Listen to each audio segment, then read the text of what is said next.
Several years ago, a buddy of mine carved a giant tiki in my front yard. I haven't seen him for about 3 years, but he's back. Ladies and gentlemen, Crazy Al. I'm back. You are back. It was wild. 1 million. Was that your first 1 million viral video? Yeah, so we went viral on what? On Instagram Reels of you carving the tiki in my front yard. At the time of filming this episode, 1,100,000 views. And over 100,000 on TikTok and like 20,000 or something on YouTube. That's amazing. Well, I always wanted to get 1 million hits, but I'm glad it happened to you. Well, and I was the subject, I believe. You were the subject, yeah. And it is, I just looked at that thing out there. It's amazing. It really is amazing. It's holding up very well. You're the most famous tiki carver right now in the world. That's good. I like that. Yeah. The problem with the going viral thing is on Instagram is it doesn't do anything for the YouTube channel. Well, I sold one $30 necklace, so yeah. Oh. Okay, come on. All right. Yeah. We're on the way up. But you're not only a tiki carver, you're also a mug sculptor. I am a sculptor. Oh, just like a general sculptor. I'm an artist. Yes, you are. I sculpt. Uh-huh. Sometimes I sculpt tiki mugs. I must say Okay. that you get a lot of flack for making a non-tiki mug. Oh. But yeah. at some point you're like, to be creative, you think outside the box. And then people are like, that's not a tiki mug, it's not a tiki. Speaking of non-tiki mugs, The first non-tiki mug. you did sculpt this little dude. And what's the date on the bottom of there? 2004. 2004, so most of you were being born right about then. And this is actually from my personal collection. I actually had these just in my cabinets because back then I was buying all kinds of mugs all the time. Yes. Plus I was a fan of your band, Ape. Excellent, it is a band. It is band product by Tiki Farm. So we're gonna end up using these mugs Awesome. for the cocktail tonight. The production model made by Tiki Farm, and then this was actually made locally in California by Tiki Farm's studio at that time. Okay. Relating even more to this was, I think, like one of the best tiki mugs that was ever created. The best-selling tiki mug of all time. Is it? I think so. Really?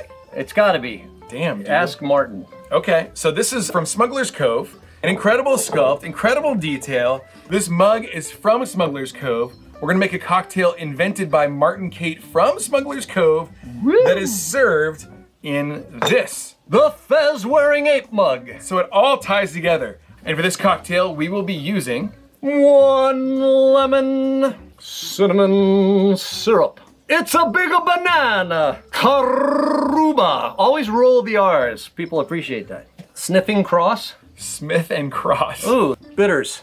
It's very bitter. Okay, we're gonna cut a lemon in half. Watch this. I'm Harry Houdini here. Huzzah! Wait, there's three? How are there 3 pieces? How does that fit back together? It's magic. Okay, we need 1 ounce of lemon juice for 2 cocktails.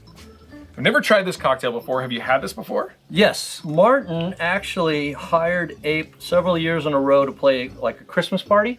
At Smuggler's And Cove? it was like 50 people in the basement area. It's a small It was- bar. Yeah, well the basement's even smaller. We were And in you're there. a big band. Yes, Well, how 6 many? of us. 6, yeah. Yeah. Jeez. And so we took up residence around the waterfall on the bottom, if you've ever been there. Okay. And the first couple of years were acoustic, and then the third year we went full amplified, and then we never did it again. It was super cool. There's like 50 special invited guests or something like that. How come you never did it again? It was just too loud for the guy who lived upstairs. Oh. I wouldn't want to have to bring my amp down those stairs. Yeah, it was. Woo. Okay, so we're gonna do 1 ounce of cinnamon syrup for 2 cocktails, so half an ounce per drink. Put it in there. All right. All right. Half an ounce of banana liqueur. Go ahead and grab that. Okay, I can't see this. It's over here. Here we go. We need half an ounce per drink, so we need 1 ounces. 1/2 ounce. On the right side there. Where is it? Right down there? See the 1? Ooh. Go to the 1. Go to the 1. That's like a James Brown thing. Hit the 1. Ooh. Ready? Is. Okay. Coruba. 1.5 ounces per drink, so. 1.5 ounces, so 3. Is Yeah. that where we're going? Yep. See how I did that in my head? Yeah. Whoop. We need 2 of those. I'm with you. You're really, the brain is like, little fumes are coming off the top of my head. It's been a lot of drinking. on the show. Okay, and then finally we're gonna do an overproof rum. We're gonna do the Smith & Cross. We need half an ounce per drink, so we need 1 ounce of Smith & Cross. I'm hoping you've been hitting the profits. I have been. Let's see. Oh man, here we go. Oh, there it is. It's perfect. Perfect. And we even have a little bit for the angels. That's called the angel share right there. Okay. That's how much I know about everything. Then 2 dashes of Ango bitters. I don't know what a dash is, so you can do the dashing. Okay, I'll do the dashes. You're a dashing man, aren't you? Thanks. Dash. Dash. Okay, so it's gonna have some bitter flavors to it, as well as banana and cinnamon. Dude, I'm really excited about this drink. I've never tasted this before. So all we need to do now is add some ice. Did you say ice? Ice. Oh, thanks. Ice. Bring on the ice. Okay. And what is this? Crushed pebbled ice from your crushed pebble ice maker? It is. Why don't you do about like 10 seconds on the spindle mixer there? I've never done this before. A virgin spindle mixer. Okay, go to the, push it against the back. See the triggers right here. Oh. Oh, no, you're on top of it. Oh. There you go. It's yeah, slide up. Where? God damn it. Oh. Get it off. Oh. Did that work? Was that too long? That might have been too short. Too short? How much?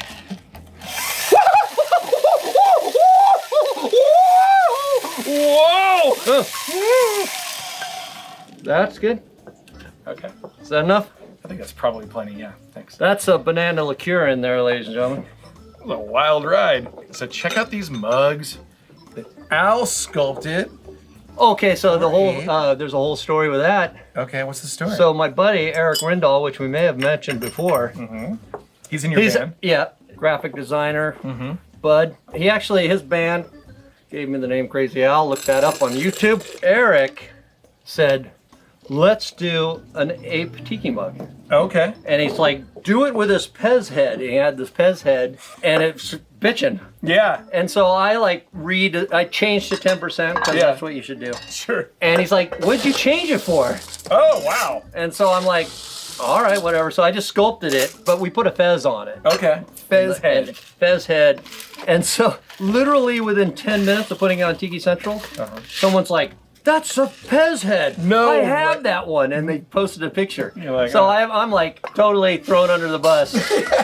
But you're like, I was told to do it. If it's not broke, don't fix it, ladies and gentlemen. Yeah. If it's not broke, don't fix it. Okay, dude, that's kind of a narrow space to get your ice up into. Oh, wait till you put the cap on there. So this is one of the first tiki mugs I designed, and I just mocked up the thing thinking the guy who makes the mugs is going to make a better lid. No. It's like a Frisbee, ladies and gentlemen. And anyone who's owned one of these things has had this sail across their kitchen and break into 5 pieces. Ooh. So if you can find this with the lid, this big money. Still big money. Mine's still intact. It goes on sideways. I don't know if you know how to do this, but. Oh, like that. Oh, see, no, it lines up perfectly. I know. Yeah. So in your band Ape, though, like kind of like one of the, I guess, gimmicks you could call it. Like my band has dancing hula, a go-go hula dancer. Are you comparing me to dancing hula girls in skirts? Yes. You carve a tiki live on stage for every show. Right.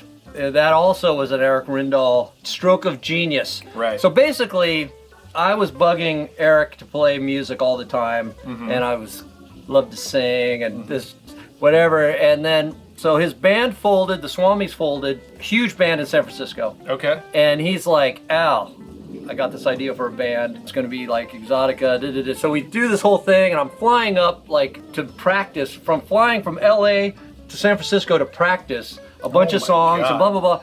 And it clearly wasn't working to like learn 10 songs and then play them the next day. Oh, sure. Kind of a tall order. Eric is basically, "Al, what if," and this was thrown out early just around, sandwiches and beers. "Al, why don't you carve a tiki on stage?" Yeah. And then Eric's like, "Al, why don't you carve a tiki on?" He's like, "Wait a minute, seriously." So let me tell you, this happened. Woo! All right, so this is the first palm. This wasn't the first tiki. I actually did 2 before this, but this is number 3. Okay. And I couldn't find it. It's in a box somewhere, but I actually made on the 10th anniversary, I think it was, a little shot glass of this. Okay. So if you're out there, only 50 shot glasses, a replica, complete with the palm bark on the back. Anyways, this was carved for one of Otto's before Tiki Oasis. 98, I believe it was. Wow. It's called Bongos by the Bay. We opened up for Preston Epps, which actually Bongo Rock was his one-hit wonder. Bongo. And he was like 70 something when he played with us, and I think he's no longer with us. I think I have that 45. Everyone has Bongo Rock. So anyways, we opened up, basically, Ape opened for Preston Epps. It was like first time Otto hired us, and then later we'd do like 4 years in a row, 5 years in a row at Tiki Oasis. Right. So this was it, the first one, and I never did this before. I was carving with an axe, and I had this little wooden handle on this like Filipino adze, basically. Yeah. And the adze would stick into the bark, and I couldn't pull it out. No way. So as I was trying to pull it out, the handle snapped off, and the head did not fly into the audience like everyone says it did. Thankfully. It basically dropped. I was about 6-7 feet in the air because it was a 4 foot tall stage. Yeah. And so the axe dropped like 6 feet onto the hardwood floor, and everyone's like, "Whoa!" So how'd you finish it then? Well, I finished it with a different axe. Oh, okay. So you had extra backup stuff. But I then would strip all the bark off before I ever started. Plus, you could get a good. If you hit the palm bark with an axe, it goes thud. Right. So if you strip it off, then it actually goes knock, knock, knock. Oh, okay. So you know what's funny is it's such a crude and kind of primitive carving, but you can tell that if you tried to do this while people were playing music and come out with like a good looking tiki at the end of it, and this one I did. I it would didn't be use wildly difficult. I don't think I hardly use any chisels on this. Right. Later I would use chisels like this one. Whoa! I got hair in my face. Oh, this one's great. This actually was like back in the day when people would hire a band to do 3 sets. Yep. Yes. So that's like I recall three- those days. 3 45-minute sets, Oh. and I would actually get a pretty fucking good sculpture. Yeah, that's a great one. And then there's this one. Oh! So this was 18 minutes. Oh my god, really? So this was really fun. Our buddy Frank Novicki says, let's do the Bruce Latimer show, which was a local character in Pacifica up by San Francisco. It's on the peninsula there. Before there was cable TV, each city had their own TV channel. So it'd be like doing the Wally George show. Same thing. So it's a Wally George, but of Pacifica. Right. Bruce Latimer. Uh-huh. So we did 3 songs. Okay. So this is about 18 minutes. Wow. So eyes, nose, mouth, 18 minutes. Yeah, like you got a tiki there. And then there's Blondie. Oh! So I have to look at it. So I think this was done on the Warner Brothers back lot. Okay. And Blondie was a headliner. Oh my god. So God. it was a trade show. It was for Warner Brothers cable TV trade show or something like that. Yeah, okay. And then it just goes crazy. Well, it just goes on, ladies and gentlemen. So each one has a number on top, and it's more of a catalog number. Yeah. So when I started, I always numbered my tikis because I figured I was going to make like 50 of them or something. How many have you made since? I'm approaching 300. Oh my Finally, after 30 years. What number do you think mine is? The one in front of my house. Did you number it? On my Instagram is the number. Did you number it on the tiki? When I signed it, there's usually a number there. Okay. If I sign it, there'll be a number. We'll have to go look. You did sign it. Okay, Yeah. so there should be a number there. What was funny was the second time I carved a tiki, we got shut down. It's the only time I've ever been shut down. Really? And so I'll tell you this. So anyways, the thing was, should I number the ape tikis or should I number them differently? Should I blah, blah, blah? And then I just made the decision, F it, I'm just gonna add them to my catalog. Yeah. And so each one has a number. It's just a catalog number basically. It's not chronologically perfect, Okay. but each one has a number. Like the Bruce Latimer doesn't even, I forgot to f***ing sign it, and Right. God knows what number it was. So you've probably carved more than you actually are at the number of. Probably, because I have to look to see what actual number this is. I'm sure I have. I try to keep track, but it gets a little nutty. Each one has a number, but it's really a catalog number, not exactly a chronological number. Is it hard for you not to want to go and like finish these? No, Oh. this is This is art. This is like a performance. Let me tell you. Okay. It's like musical chairs. When the music stops, Yeah.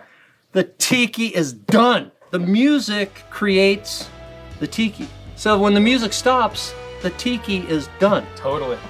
That's I love that. But that's not to say that if we do 2 gigs in one weekend, we use the same log. Right. Just for, ergonomics. And then sometimes you'll do like a bidding war at the end, right? We auction them off for charity. Okay. We'll do that. Private party, you pay us a shitload of money, you get the tiki. Oh, okay. If it's a bar event, we'll either auction it off or we'll save it and auction it off later and raise money. Cool. You want to taste the drink? The drink? Yeah. Let's taste the drink! We're going to be using 2 straws from Surfside Sips. If you are interested in Surfside Sips straws, you can go to surfsidesips.com. I don't know if that's going to fit in there. Enter Breezeway in the coupon code. Get your Surfside Whoa, Sips it straw. fits. Uh-huh. If you aren't already a member of the Patreon, you get opportunities to buy merch before it goes on sale to anybody else. We have brand new Tiki mugs coming out very shortly. Join the Patreon. I'll send you this enamel pin. You can be a part of the club. Sometimes we do like late night cocktail parties on Zoom. Yeah, it's a lot of fun. But from Martin Kate at Smuggler's Cove for Ape, the Exotica rock band. Exotica rock band. Okay, from San Francisco. And Crazy Al, this is... The Naked Ape. Cheers. Oh, what is this going to taste like? Woo! That rivals the Monkey Mai Tai back in 2005. There's a lot of rum in that. That's good though. I don't know, it's really good. Because you don't taste the banana. That's like, the beauty of it. There's just like a hint of banana on the that's back all you end. need. Yeah, you don't want a full banana in your mouth, you know? Speak for yourself.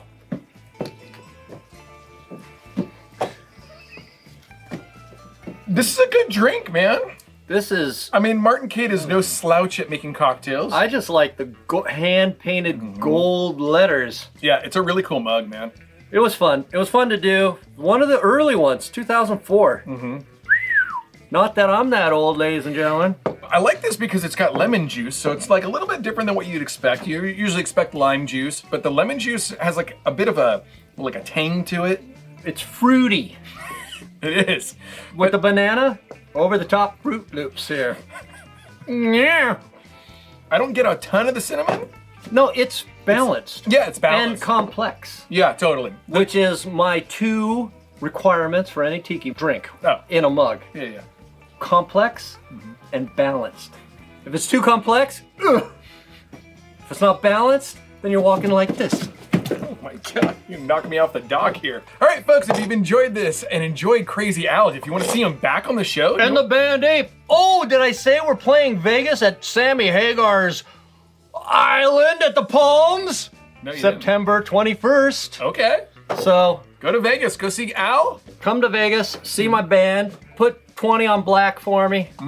Please be sure to hit the like button, subscribe to the channel if you aren't already, and if you don't hit that subscribe button, Do it. So we made a couple more drinks, right? Just 1 or 2. Yeah, couple. So, vintage mug, Yeah. 2004, from your collection. From my collection. And earlier you were talking about the little lids. So I'm drinking out of the thing. They're hardwood floors here, ladies and gentlemen, in the Spike Breezeway. Well, it's concrete. Son of a bitch! Well, that's what happens. If you don't drink out of them, they aren't tiki mugs, right? Cheers. Cheers. Okay. Gently. Cheers. But like if somebody's gonna chip your Crazy Al Tiki mug, might as well be Crazy Al.